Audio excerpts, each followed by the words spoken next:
अस्सलाम वालेकुम dear students. Biochemistry का जो टॉपिक आज हम डिस्कस करेंगे वो है genetic engineering in research and genetic engineering in industry. Genetic engineering research में किस तरह से हेल्प आउट करती है और इसके अलावा इंडस्ट्रीज़ में जेनेटिक इंजीनियरिंग किस तरह से हेल्प आउट करती है, ये है हमारे topic of discussion. Genetic engineering and research. Genetic engineering is an important tool for natural scientist, यानी कि ये एक इम्पोर्टेंट टूल है साइंटिस्ट के लिए।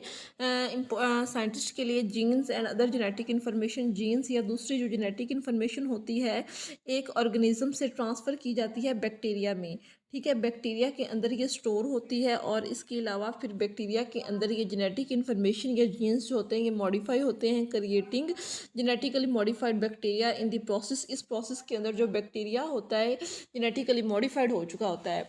ये मैं आपको सिंपल वर्ड्स में इस तरह से समझाती हूँ कि अगर हमने कोई भी जीन आइसोलेट करना है, जेनेटिक इंजीनियरिंग करनी है, किसी भी ऑर्गेनिज्म से जो जीन लिया जाता है या जेनेटिक इन्फॉर्मेशन ली जाती है वो बैक्टीरिया के थ्रू ली जाती है। वो जीन और जेनेटिक इन्फॉर्मेशन जो होते हैं वो बैक्टीरिया के अंदर स्टोर हो जाती हैं और बैक्टीरिया जो होता है वो मॉडिफाइड हो जाता है। ठीक है, मॉडिफाइड बैक्टीरिया जो होता है इस प्रोसेस के अंदर तैयार होता है। ये मॉडिफाइड बैक्टीरिया जो होता है ये आगे रिसर्च वगैरह में डिफरेंट जगहों पे हेल्प आउट करता है। बैक्टीरिया को क्यों इस्तेमाल किया जाता है? बैक्टीरिया को इसलिए इस्तेमाल किया जाता है, ये चीप होता है, इजीली अवेलेबल होता है, इजी टू ग्रो होता है, क्लोनल होता है। इसके अलावा इसको हम जो बैक्टीरिया होता है ये अपने आप को सरवाइव कर सकता है, ये एग्जिस्ट करता है -80 डिग्री पे। और चाहे टेम्परेचर -80 पे चला जाए या टेम्परेचर बढ़ के 120 पे चला जाए, जो बैक्टीरिया है वो अपने आप को सरवाइव कर सकता है। बैक्टीरिया को इसलिए यूज़ किया जाता है जेनेटिक इंजीनियरिंग में। Once a gene is isolated it can be stored into the bacteria. Bacteria are cheap easily grow. Genetic engineering and industry. Genetic engineering जो है वो इंडस्ट्रीज़ के अंदर किस तरह से हेल्प आउट करता है?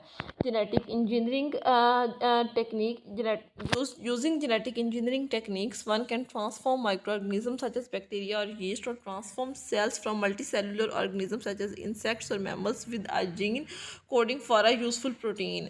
जेनेटिक इंजीनियरिंग को इस्तेमाल करते हुए कोई माइक्रो ऑर्गेनिज्म ले लें, बैक्टीरिया, यीस्ट ले लें, इसके अलावा मल्टी सेलुलर ऑर्गेनिज्म से सेल्स ले लें, मल्टी सेलुलर ऑर्गेनिज्म्स में इंसेक्ट्स, मैमल्स वगैरह इनके सेल ले लें, यूज़फुल प्रोटीन को कोड करने में ये हेल्प करते हैं सच एज एंजाइम।